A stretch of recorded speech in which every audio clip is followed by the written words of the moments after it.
Hey guys, tonight we're going to do something that sounds a little strange. We're not going to relive the iceberg. We're not going to dramatically gasp as the unsinkable ship sinks.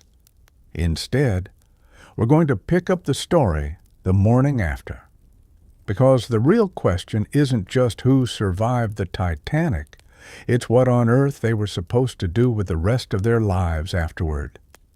So, dim the lights, maybe fluff your pillow, and let's drift gently back to 1912. A world of stiff collars, absurdly large hats, and ocean liners that doubled as floating status symbols. And of course, the Titanic, a ship marketed as the pinnacle of modern technology, which turned out to be about as durable as a paper cup meeting a blender. By now, you already know the basics. April 14th, iceberg, cold water, violins, lifeboats, chaos. We're skipping past all of that, because the real weirdness begins once the lifeboats were bobbing in the dark, the Titanic had fully disappeared under the waves, and the survivors suddenly had to decide what came next. The rescue ship, the Carpathia, deserves a little moment of its own here. Captain Arthur Rostron pushed his ship through dangerous ice fields to get there because he wasn't about to be known as the guy who snoozed through history's most famous maritime disaster. When the Carpathia finally arrived around 4 a.m., it was basically like playing a claw machine game with human beings. One by one, survivors were hauled out of the lifeboats, wrapped in whatever blankets the crew could scrounge, and ushered inside. And here's the thing. Once they were safely on deck, nobody really knew what to do with them. Trauma counseling wasn't exactly a standard feature of 1912. There were no therapists with soft voices and tea. What you got was actual tea, maybe a cigarette, and if you were lucky, a space to sit down on the floor without someone crying directly into your shoulder. It's strange to picture, but the moment you survived, you immediately had to confront two very practical problems. Number one, you had nothing. Your luggage, at the bottom of the Atlantic. Your clothes, seawater chic, your money, jewelry, photos of loved ones, gone. And number two, you had to explain it.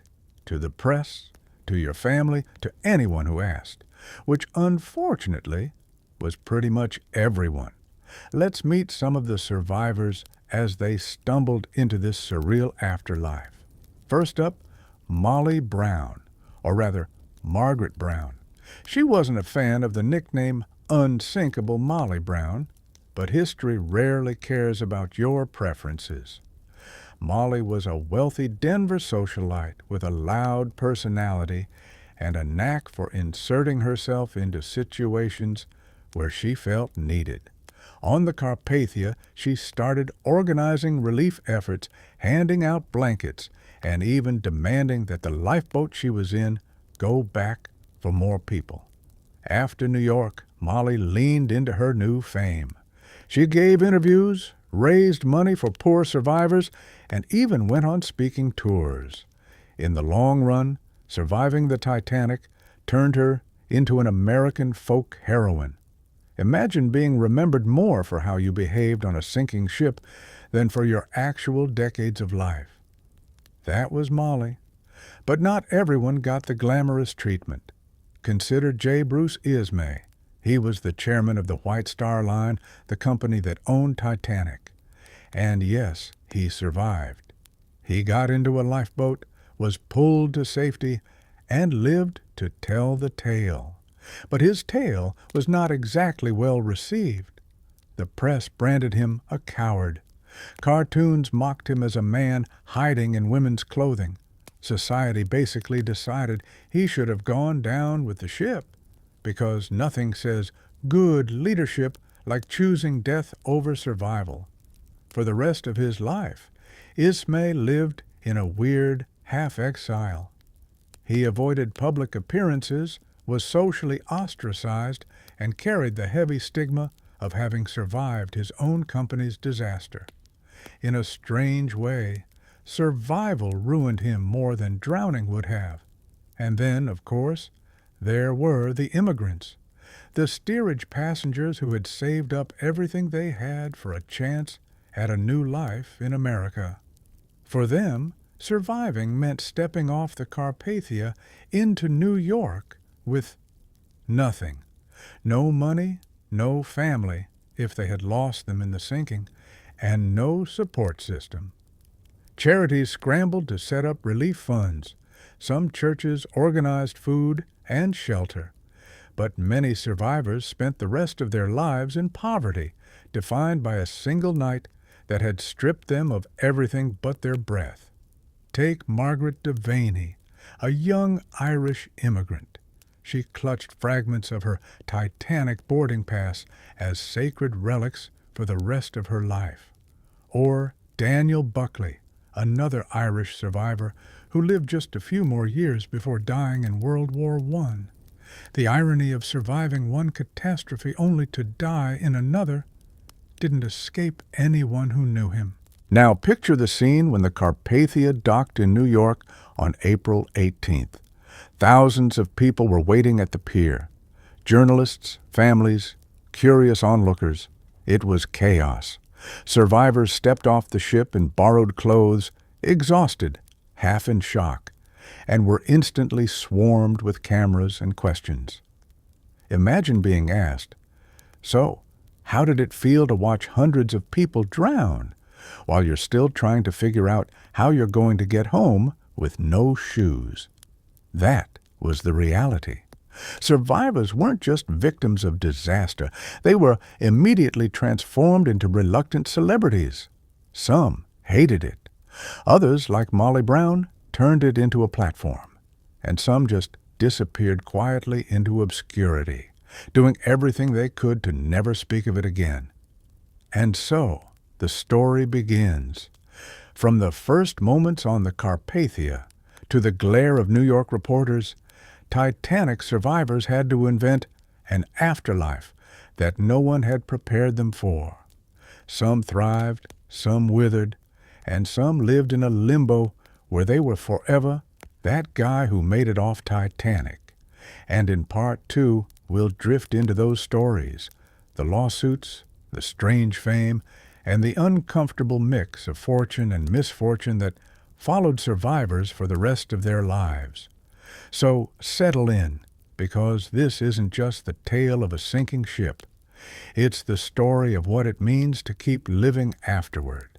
So, last time we left our survivors blinking under the harsh lights of New York Harbor.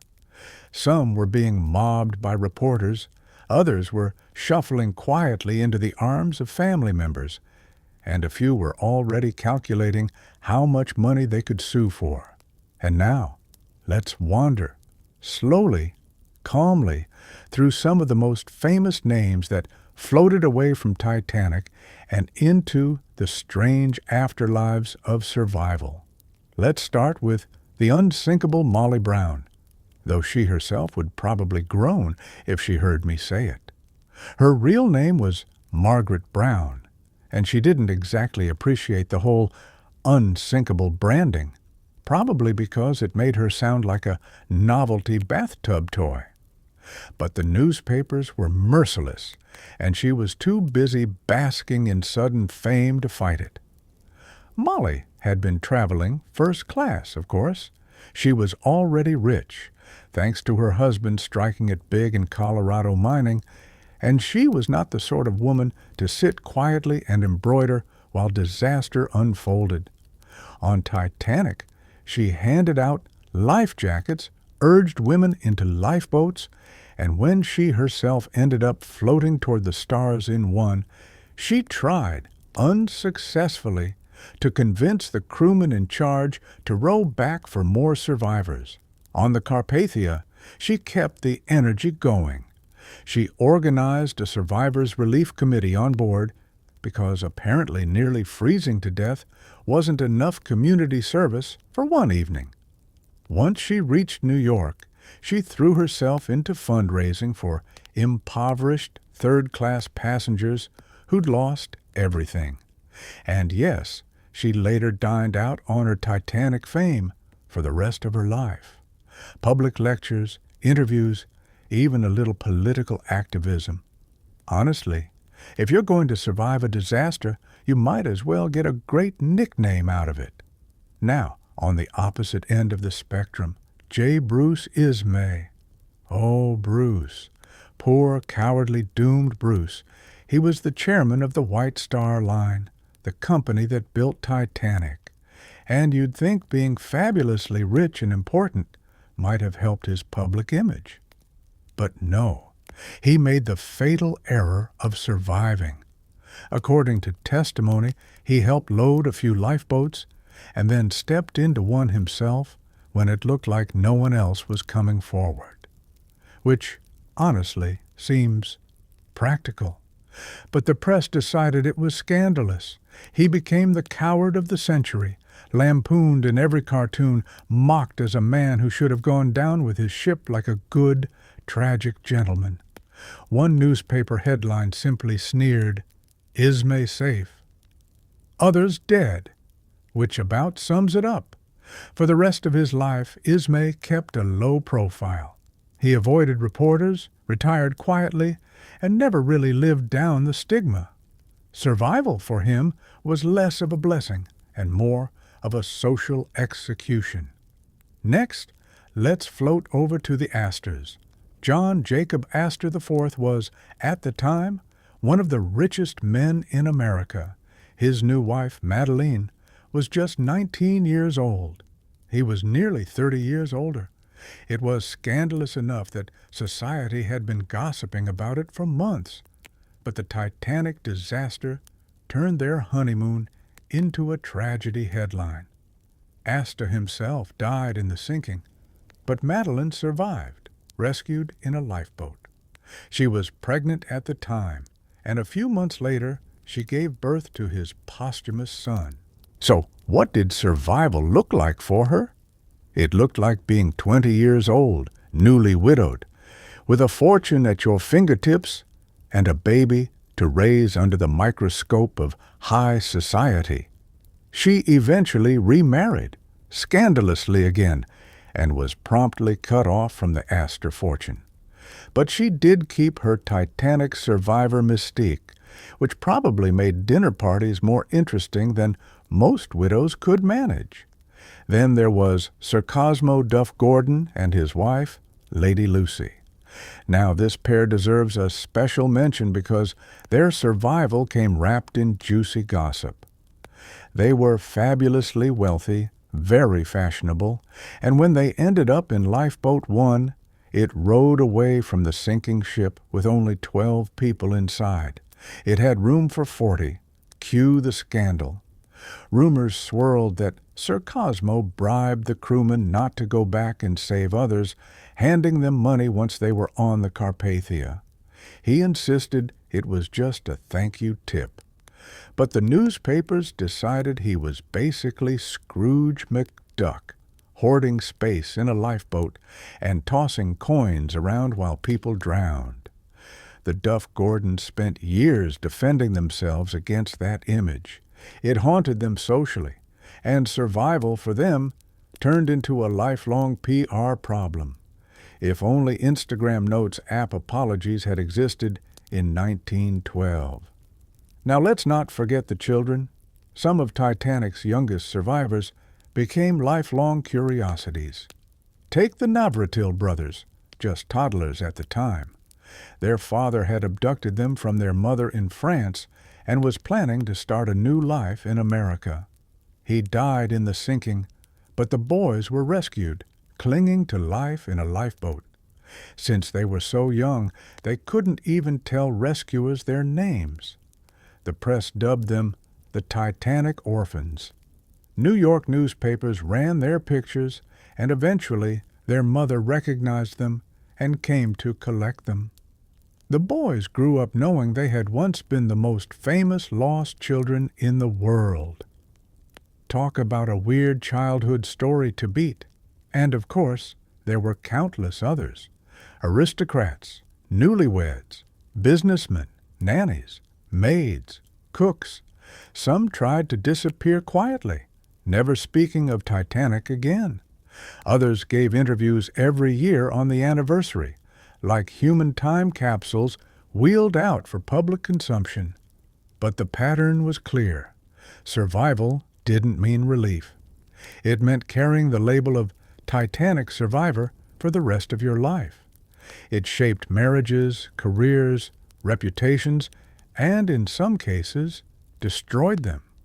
So, as we tuck ourselves further into this story, we see how uneven survival really was. For some, like Molly Brown, it was a springboard to fame. For others, like Bruce Ismay, it was a curse that followed them everywhere. For people like the Astors, it was a mix of fortune and loss.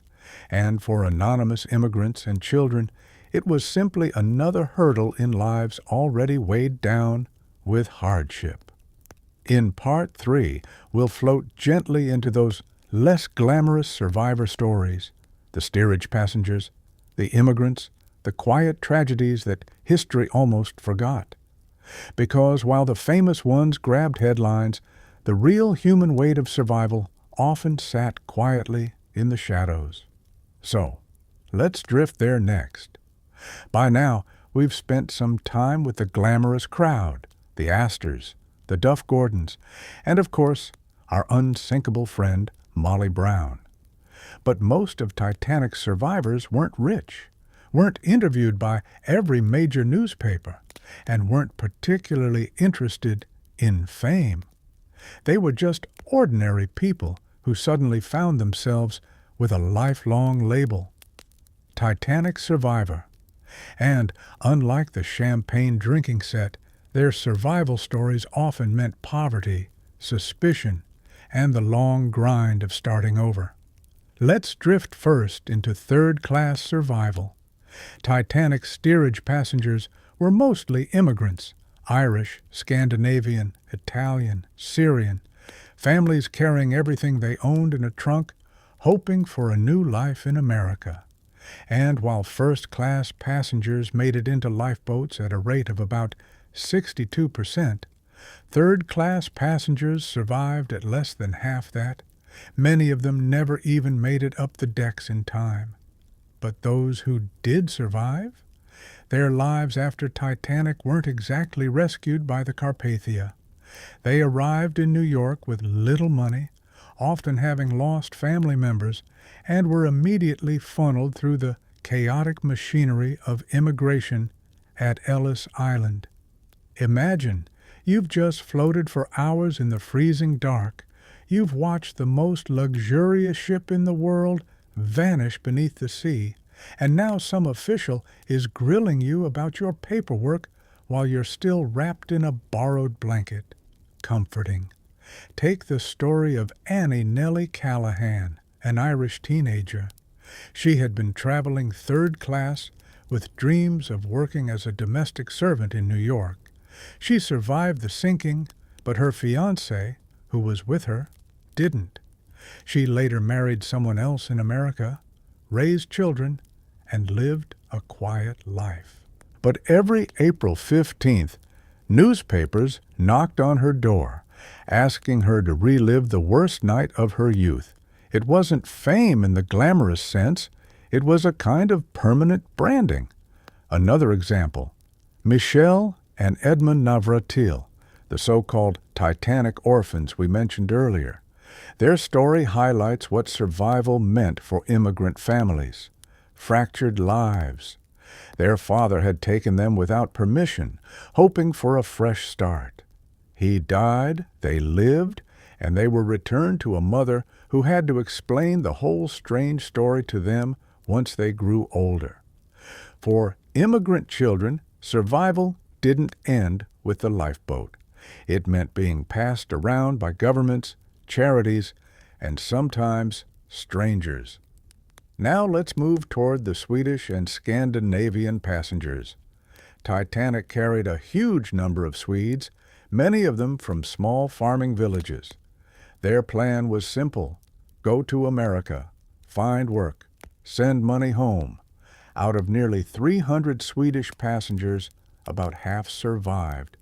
But they often arrived in the U.S. with no connections, no English, and, in many cases, widowed or orphaned by the disaster. Survival for them meant starting a new life in America under the shadow of Titanic. Their descendants later admitted that the story often wasn't told in families, not because it wasn't remembered, but because it was too heavy to speak aloud. One survivor, Anna Sjöblom, recalled how she was pulled into a lifeboat wearing nothing but her nightdress. She reached New York with no possessions at all. Charities provided her with basic clothes and food, and she found work as a maid. Her story was never glamorous, never a headline. It was just another thread in the larger immigrant struggle.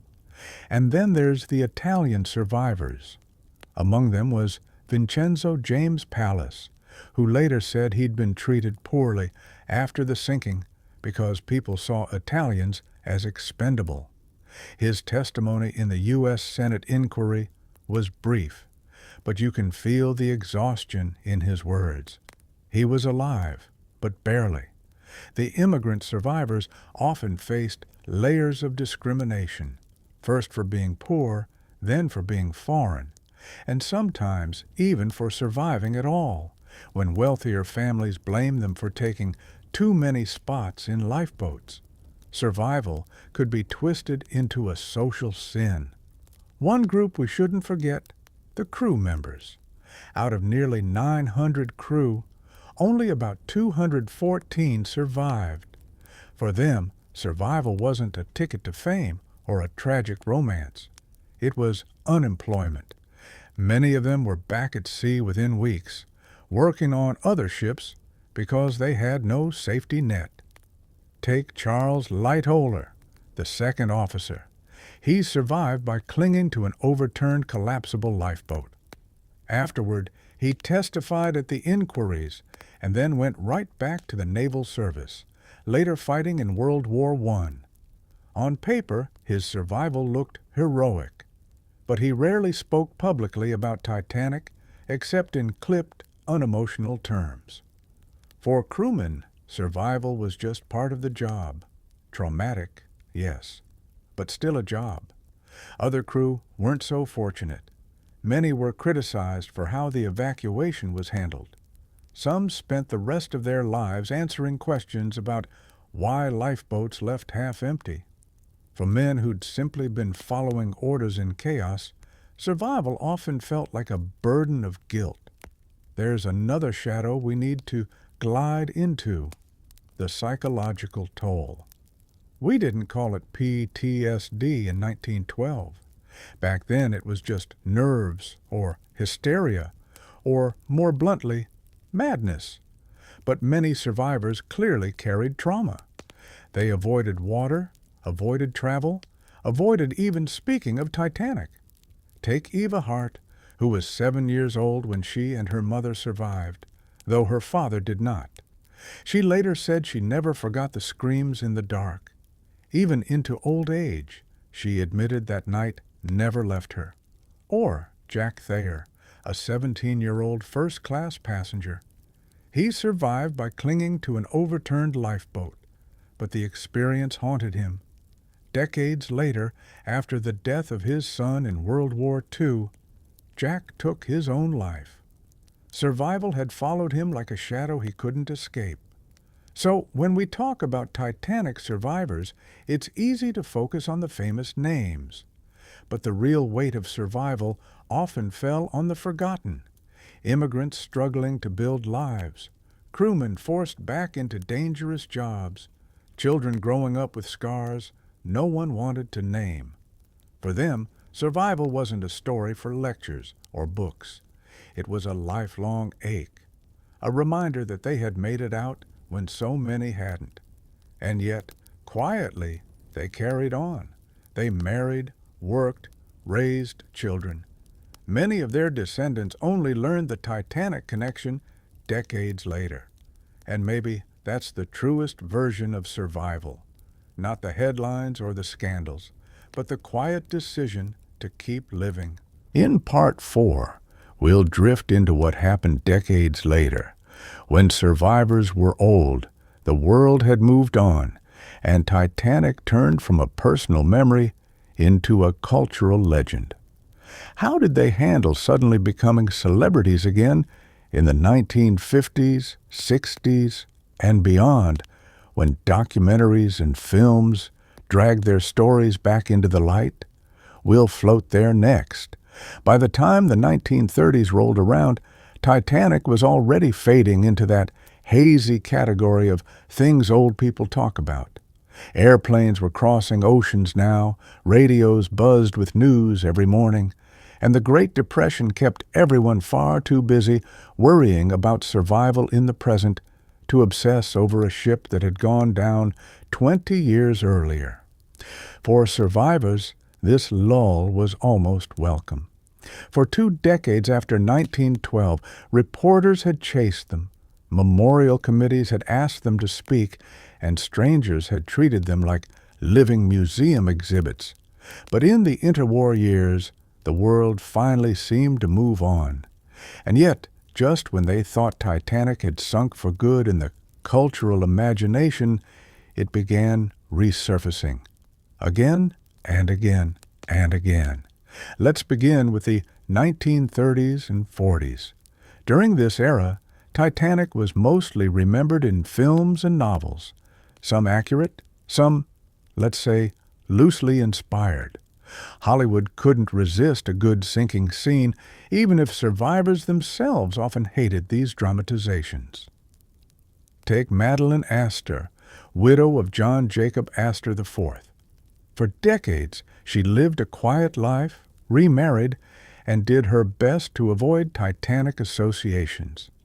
But whenever a new Titanic-inspired film came out, reporters showed up at her doorstep hoping for quotes. She rarely gave them. Survival, for her, wasn't a story she wanted on repeat. Meanwhile, ordinary survivors were dragged out for interviews every time an anniversary rolled around. And of course, anniversaries never stop coming. Now slide forward to the 1950s. This is when Titanic memory really reignited. A British film, A Night to Remember, 1958, was released, and suddenly survivors were in demand again. The film was lauded for its accuracy, but imagine being a survivor in your 60s, finally thinking you'd put the whole experience behind you, only to have strangers pointing at the screen saying, "That's what happened to you, right?" For some, like Eva Hart, this was a turning point. She began speaking publicly about Titanic, not for attention, but to correct what she thought were inaccuracies in the way the story was being told. Others, however, wanted nothing to do with it. By the 1970s and 80s, Titanic survivors were a vanishing group. Each year, newspapers would print the roll call of who was still alive, almost like they were keeping score. Some survivors leaned into it. Milvina Dean, the youngest passenger on Titanic at just 9 weeks old, became something of a reluctant public figure. She had no memory of the sinking, how could she? But reporters adored interviewing her anyway. She was the last link to Titanic, even though she spent her life working as a secretary and only reluctantly appeared at Titanic-related events when pressed. Others, like Barbara West, another infant survivor, chose silence. She refused to attend Titanic conventions or give interviews, saying she wanted no part in turning tragedy into entertainment. It's telling that the survivors were split into 2 groups, those who cautiously engaged, correcting myths and sharing memories, and those who decided the best survival strategy was to pretend Titanic never happened at all. And then came 1997. Yes, you already know where this is going. James Cameron's Titanic, the blockbuster, the cultural tidal wave that took an old story and turned it into the highest-grossing film in history at the time. Suddenly, every Titanic survivor, most of them in their 90s, was back in the spotlight. Imagine being Milvina Dean. You've lived your entire life mostly in peace, occasionally dragged out for an anniversary photo. And suddenly teenagers around the world are sobbing into their popcorn about Jack and Rose, and reporters are calling you nonstop for your opinion. She actually admitted that she never watched the film all the way through. Too commercial, she said. Too Hollywood. But of course, people kept asking her anyway. There's a quiet irony here. For decades, survivors were ignored, or worse, forgotten. Then, just as they were near the end of their lives, they were suddenly treated like celebrities again, not for who they were, but for what they had survived as children or young adults. Some survivors accepted it. They went to Titanic conventions, gave interviews, signed books. Others rolled their eyes and stayed home. But the one thing they all shared was the reminder: the world would never, ever let Titanic sink. Now, let's not forget the psychological arc of aging survivors. When they were young, survival was a wound. When they were middle-aged, survival was an irritation, something people kept bringing up. But in old age, survival became heritage, a strange kind of inheritance, like being the last keeper of a fading candle. Many survivors in their later years finally allowed themselves to tell the stories in detail, not because they wanted attention, but because they realized the story belonged to history, not just to them. Ava Hart, for example, spent her elderly years warning against forgetting the human cost of Titanic. She argued that Titanic wasn't just a glamorous tragedy. It was a failure of planning, a case of hubris, and a warning about what happens when people put money over safety. Her voice, calm but firm, gave weight to the disaster in ways that dramatized films never could. By the early 2000s, there were only a handful of survivors left, and as each passed, newspapers treated it like the closing of a chapter. The death of the last survivor became a headline waiting to be written. That moment came in 2009, when Milvina Dean passed away at age 97. With her, the living link to Titanic finally ended. But here's the paradox. Survivors were gone. Yet Titanic was bigger than ever. Museums, exhibitions, replica dinners, and of course endless documentaries. Survivors themselves often found this odd, how the world seemed to get more obsessed as time went on, while they themselves had spent lifetimes trying to quietly move forward. It's almost as if the world loved the idea of Titanic more than it ever cared for the actual survivors. Survivors lived complicated, quiet, sometimes painful lives. But the legend of Titanic became glossy, romantic, and endlessly profitable. And maybe that's the true irony of survival. The ship sank, but the story floated. Survivors lived, but in some ways, they were drowned out by the legend built around them. In Part 5, we'll close this sleepy journey by reflecting on what survival really meant, why the world remembers Titanic survivors not as ordinary people, but as symbols. And we'll let the story drift off, the way survivors themselves once hoped it would. So, here we are, at the end of our long, quiet journey through the lives of Titanic survivors. We've followed them from the freezing Atlantic, through the awkward decades of public fascination, into their quiet old age, and now it's time to let the story settle, like the ship itself, resting at the bottom of the ocean, because in the end, what does it really mean to survive? For most of Titanic's survivors, survival didn't feel heroic. It felt messy, confusing, even embarrassing. People asked, "How did you make it out?" when so many didn't. And, of course, there's no answer that satisfies. Some survivors climbed into lifeboats because they were nearby. Some were pushed in by crew. Some were children, carried in their mother's arms. And some, like J. Bruce Ismay, the ship's owner, spent the rest of their lives being publicly shamed for surviving at all. Survival, it turns out, wasn't glamorous. It was just chance. Over time, many survivors came to realize that their lives had been permanently split into two categories, before Titanic and after Titanic. Everything in their childhoods, careers, marriages, these things all existed in the shadow of one night in April 1912. Take the orphaned children. Many grew up with strangers, carrying only faint memories of a ship in a dark ocean. Take the widows, who remarried but never quite escaped the shadow of a lost husband. Take the crewmen, often shamed, who struggled to find work afterward. Life moved forward, but it never escaped the mark of survival. And yet, as we drift into the quiet closing of this story, it's worth noticing the strange way memory works. Survivors didn't control how Titanic was remembered. That job was taken up by writers, filmmakers, journalists, and eventually the Internet. The actual survivors, the human beings, became characters in a play they didn't write. Some resisted, some embraced it, but none could stop it. Here's the thing about Titanic. It was never just about a ship. It became a mirror.